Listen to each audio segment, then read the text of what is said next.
Có nhâm ấy. Nhưng phải Nhanh nhở? nhanh Em à? em Vai cay chân. Nhanh nhở? Sạch sausage. Khơi nhựa ớt chấm nó xoay nó sẽ tì bay. Wow. Em mà đông bi đông nó nhâm bay xanh lửa. và Anh tôi kìa.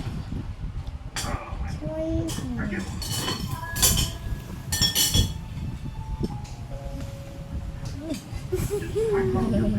Đã pin pin mót bay rồi.